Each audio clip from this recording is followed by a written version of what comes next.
ಹೇಳಿ ಸರ್. ಕೇಂದ್ರ ಸರ್ಕಾರ ತಂದಿರುವ NEP ಇದೆಯಲ್ಲ, ಇದು ಒಂದು ರೀತಿಯಲ್ಲಿ ಆತಂಕವನ್ನು ಸೃಷ್ಟಿ ಮಾಡ್ತಾ ಇದೆ ಮತ್ತು ಒಂದು ರೀತಿಯ ಗೊಂದಲವನ್ನು ಕೂಡ ನಿರ್ಮಾಣ ಮಾಡ್ತಾ ಇದೆ. ಇಲ್ಲಿವರೆಗೆ ಸ್ವತಂತ್ರವಾಗಿ ಕೆಲಸ ಮಾಡ್ತಕ್ಕಂಥ ನಾವು ಈಗ ಯಾವುದೋ ಕೇಂದ್ರದ ಒತ್ತಡದ ಮೂಲಕವಾಗಿ ಕೆಲಸ ಮಾಡ್ತಕ್ಕಂಥ ಪರಿಸ್ಥಿತಿ ನಿರ್ಮಾಣ ಆಗ್ತಾ ಇದೆ ಅಂತ ನಾನು ಅಂದ್ಕೊಂಡಿದ್ದೇನೆ. ಇಲ್ಲಿವರೆಗೆ ಪಠ್ಯಗಳನ್ನು ರೂಪಿಸುವ ಮತ್ತು ಪಠ್ಯಗಳನ್ನು ನಿರ್ಮಾಣ ಮಾಡ್ತಕ್ಕಂತಹ ಎಲ್ಲ ಕೆಲಸವನ್ನು ಕೂಡ ನಾವೇ ಬೇರೆ ಬೇರೆ ರಾಜ್ಯದ ಒಳಗಿನ ವಿಶ್ವವಿದ್ಯಾಲಯಗಳು ತಮ್ಮದೇ ಆಗಿರ್ತಕ್ಕಂಥ ನಿರ್ಮಾಣ ಮಾಡ್ತಾ ಇತ್ತು. ಆದರೆ ಈಗ ಈ NEP ಬರೋದ್ರ ಮೂಲಕವಾಗಿ ಸೆಂಟ್ರಲೈಸೇಷನ್ ಆಗುತ್ತೆ, ಕಮ್ಯುನಲೈಸೇಷನ್ ಆಗುತ್ತೆ ಮತ್ತು ಕಮರ್ಷಿಯಲೈಸೇಷನ್ ಕೂಡ ಆಗುತ್ತೆ ಅಂತ ನಮಗಿರ್ತಕ್ಕಂಥ ಒಂದು ದೊಡ್ಡ ಆತಂಕ. ಇದು ಸೆಂಟ್ರಲೈಸೇಷನ್ ಯಾಕೆ ಅಂತಂದರೆ, ನಾನು ಈಗಾಗಲೇ ಹೇಳ್ತ ಹಾಗೆ ಎಲ್ಲವೂ ಕೂಡ ಕೇಂದ್ರದ ಅಧೀನಕ್ಕೆ ಒಳಪಡ್ತದೆ. ಅವ್ರು ಹೇಳಿದಾಗ ನಾವು ಕೇಳಬೇಕಾಗುತ್ತೆ ಅಂತಕ್ಕಂಥದ್ದು ಒಂದು.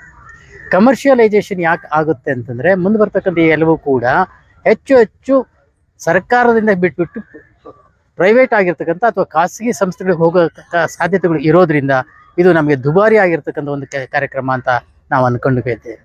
ಮತ್ತು ಕಮ್ಯುನಲೈಸೇಷನ್ ಅಂತ ಯಾಕೆ ಹೇಳ್ತೇನೆ ಅಂತಂದರೆ, ಈಗ ಇರತಕ್ಕಂತಹ ಕೇಂದ್ರ ಸರ್ಕಾರದ ಧೋರಣೆಗಳು ಮತ್ತು ಅದರ ಆಶಯಗಳು, ಅದರ ನಂಬಿಕೆಗಳಿಗೆ ಅನುಗುಣವಾಗಿ ಇದು ನಿರ್ಮಾಣ ಆಗ್ತಾ ಇರೋದ್ರಿಂದ ಮತ್ತು ಕೇಸರೀಕರಣವೂ ಕೂಡ ಆಗ್ತಾ ಇರೋದ್ರಿಂದ ಇದು ಕಮ್ಯುನಲೈಸೇಷನ್ಗೆ ಹೋಗ್ತದೆ ಅಂತ ಅಂದ್ಕೊಂಡಿದ್ದೇನೆ. ಈಗ ಒಂದು ಕೆಮಿಸ್ಟ್ರಿ ಪಾಠ ಇತ್ತು ಅಂತಂದರೆ ಅದನ್ನು ಯಾವುದೋ ಒಂದು ಶ್ಲೋಕದಿಂದ ಶುರು ಮಾಡೋದು ಅಂತಂದರೆ ಎಷ್ಟು ಮಟ್ಟಿಗೆ ಸರಿ ಆಗುತ್ತೆ ಅಂತ. ಆಮೇಲೆ ನಾನು ರೀಸೆಂಟಾಗಿ ಯಾವುದೋ ಒಂದು ಪುಸ್ತಕದಲ್ಲಿ ನಾನು ನೋಡ್ತಾ ಇದ್ದೆ, ಎಲ್ಲ ಭಾಷೆಗಳು ಕೂಡ ಸಂಸ್ಕೃತ ಮೂಲದಿಂದ ಬಂದಿದೆ ಅಂತಕ್ಕಂಥದ್ದು. ಅದು ಅವ್ರ ನಂಬಿಕೆ. ಆದರೆ ವಾಸ್ತವ ಅದು ಅಲ್ವಲ್ಲ. ಸಂಸ್ಕೃತವೂ ಕೂಡ ಬೇರೆ ಯಾವುದೋ ಒಂದು ಪರಿವಾರಕ್ಕೆ ಹಾಗೆ ಕನ್ನಡ ಹೇಗೆ ದ್ರಾವಿಡ ಪರಿವಾರಕ್ಕೆ ಅಂತ ಹೇಳ್ತಿದೆಯೋ, ಹಾಗೆ ಸಂಸ್ಕೃತ ಇಂಡೋ ಆರ್ಯನ್ ಪರಿವಾರಕ್ಕೆ ಸೇರಿರ್ತಕ್ಕಂಥ ಭಾಷೆ.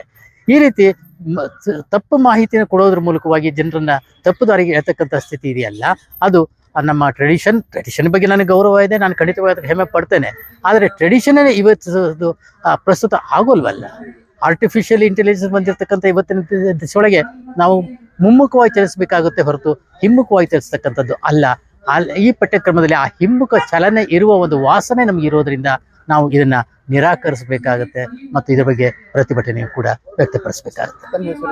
ನನ್ನ ಹೆಸರು ಮುರುಗೇಪ್ಪ ಅಂತ, ಕನ್ನಡ ವಿಶ್ವವಿದ್ಯಾಲಯದ ಮಾಜಿ ಕುಲಪತಿ.